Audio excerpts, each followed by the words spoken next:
Happy Thrifty Thursday. My haul today is a little bit varied because I didn't go to any thrift stores this week, but I did go to a few yard sales and an antique shop. So first of all, the yard sale, I will start with that. As you can see here, I have two, I don't think they're vintage reproduction handkerchiefs. And we have a beautiful blue tulip here and yellow roses. And the reason they look so disheveled is because it actually started raining during the yard sale, like the real fine mist type of rain. Not where you have to pull everything inside, but just enough to give everything a light coating of moisture. And so these were draped over a basket and they got pretty soaked pretty quickly. But nevertheless, I saw the beauty in them and brought them home, and I will wash them and iron them up. And so the lady so there were two daughters running the yard sale on behalf of their mom. It looked like they were cleaning out their mom's house, and she had moved into a nursing facility. And their mom was evidently an incredible seamstress, because we heard some stories about how well she sewed, and she was a quilter. So obviously most of the things, I hope, were not at the yard sale because the family kept them. But there were a few items, including these. And then I stumbled across this, and I figured, oh, this must be where the handkerchiefs came from. So this looks like an apron that she made. It has her little label on the backs with her name, handmade by. But isn't this adorable? I bought it thinking I would cut it up, but now that I see it and I tried it on, I'm like, I don't know that I could cut it up. It's so cute. It's got some little pleats here, and it's just a little half apron made out of four handkerchiefs with a little red ribbon. The ribbon could be a little longer, but that's okay. So that was my first find. These 3 pieces of linen. They had a few pieces of fabric, and I was very choosy. I was proud of myself. I let myself choose one piece of fabric. None of it was vintage, but most of it was just small quilted prints. So I got this pink with tiny little vines, which I don't have anything like this in my stash, so I got that. And then I saw this little tin sitting here, and I was like, that is so cute. It looks so 80s, the little tulips and the red and blue and yellow. I love those colors together. I bet she stored sewing motions in it. And I told my husband, I bet this is around 1988, 89, something like that. I have to grab it. And he said, okay. But I got home, washed it up, and it held archway cookies. I love archway cookies, and this is actually my favorite kind of archway cookie, windmill cookies. Best if used by 10/28/91. So I wasn't too far off, and it just made me nostalgic for when grocery stores used to have cookies sold. Of course, you can still get the little blue tin with the shortbreads in them, but there's just something cool about buying cookies and then being able to use the container in a useful way afterwards. So I don't know how much I paid for all of this. When she saw that I had the apron plus these other items, including a bag that I'm about to show you, she said, I want $3 for the apron, and everything else, how about 50 cents for everything? And I was like, oh my goodness, okay. So I got all of this here that you've seen so far for $3.50. This was a bag that was just laying there on the ground in front of the sewing shelves, and I did not even stop to see what was in it. I just grabbed the whole bag. So let's see what's inside. I could just tell that there were hand knitted and crocheted items. This looks like maybe a dishcloth. I don't know. It's a very loose weave. I would say a doll blanket, but I don't know. Yep, I'm pretty sure these are cleaning rags because this got some staining.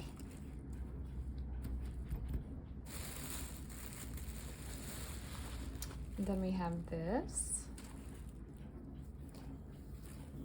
That looks like a table center, or a very large placemat.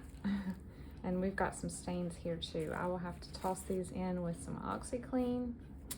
See if I can get these washed up.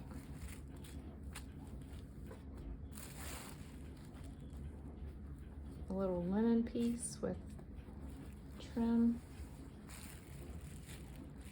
All of these are off-white. I don't know if it shows on the camera. They're not stark white. They're either ecru or ivory. This is pretty.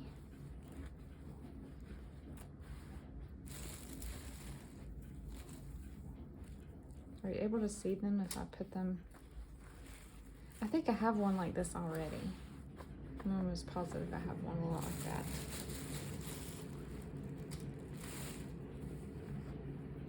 Another round one. That's got a really pretty design.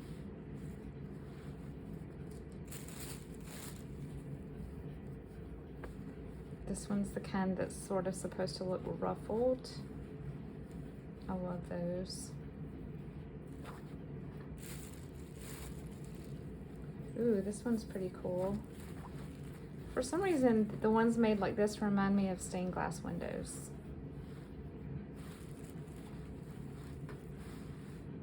I love that.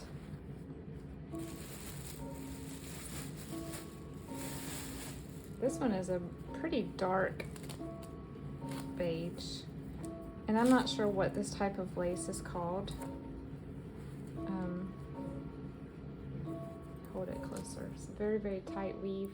I don't know that it was handmade. This one might be machine made, but again, it looks like a table centerpiece.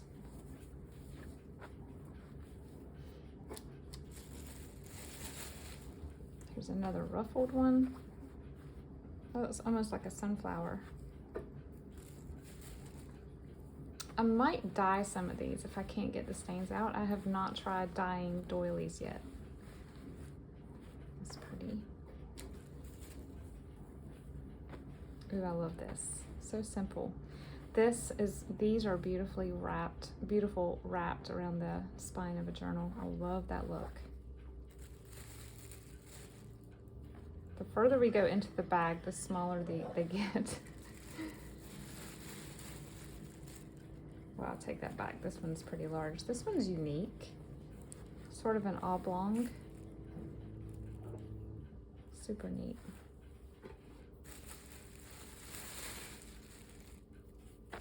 Same one. So I'm gonna see if I can attempt to cut some of these into medallions, but that will have to be determined. I'm not sure.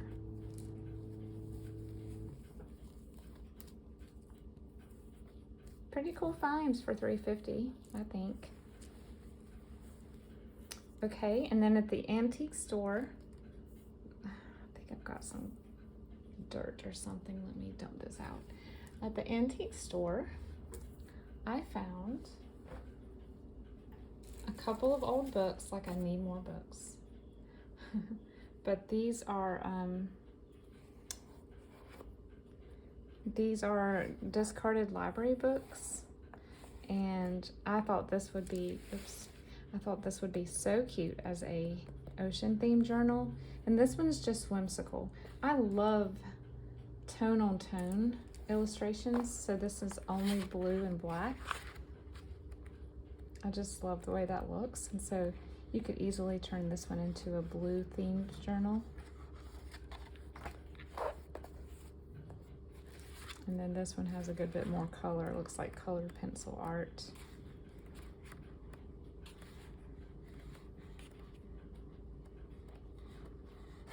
Gosh, they even smell like an old library. Bonus, right? So those were pretty cute. And then these, oh my goodness. So before I started junk journaling, I was into vintage glassware and dishes and things, and we use a lot of it. I hand wash a lot. I try not to put it in the dishwasher, but I'm honestly out of space for any more glasses.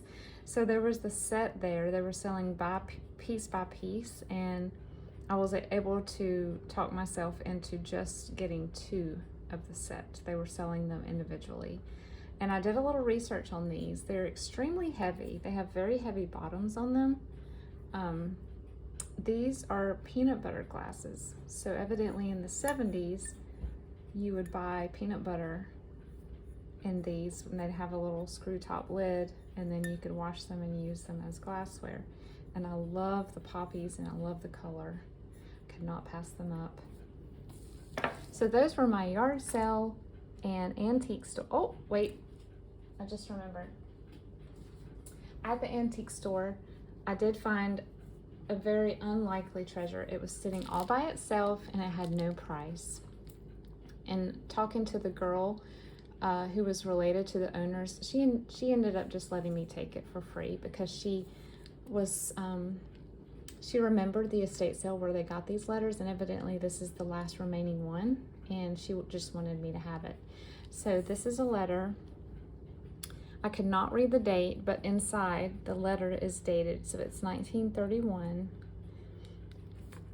And it's honestly a pretty sad letter, but it's so poetic the way it was written that I decided to take it with me. But it's evidently a friend writing another friend right after her husband had passed away.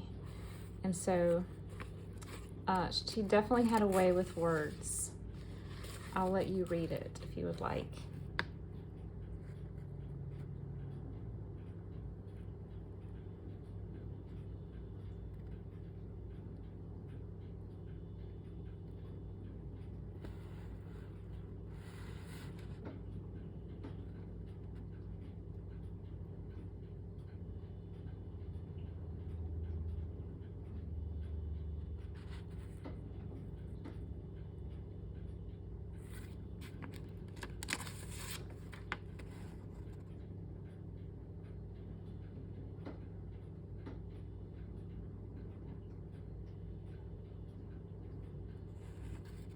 So, reading between the lines, and I don't know why she didn't come out and say this.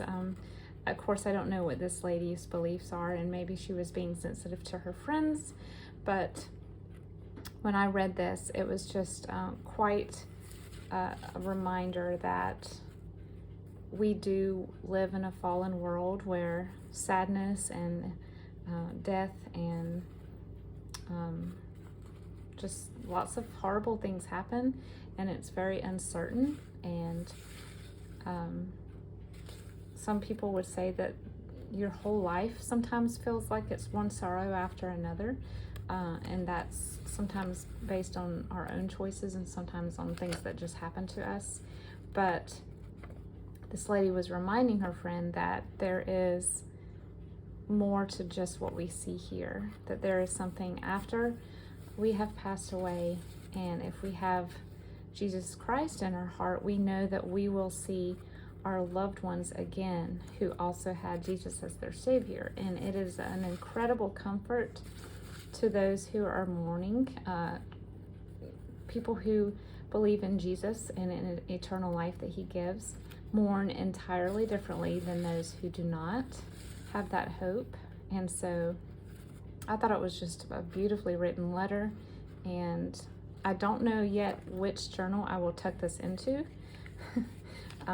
It would maybe just something that I keep for my own personal, just because, again, it was just so poetically written, but I will probably at least use the envelope in a journal.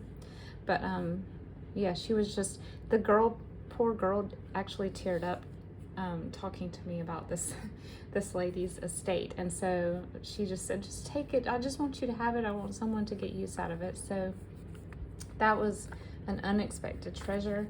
And yeah, it was a wonderful Saturday, and we had a great time and got to get out even in the rain and find some treasures.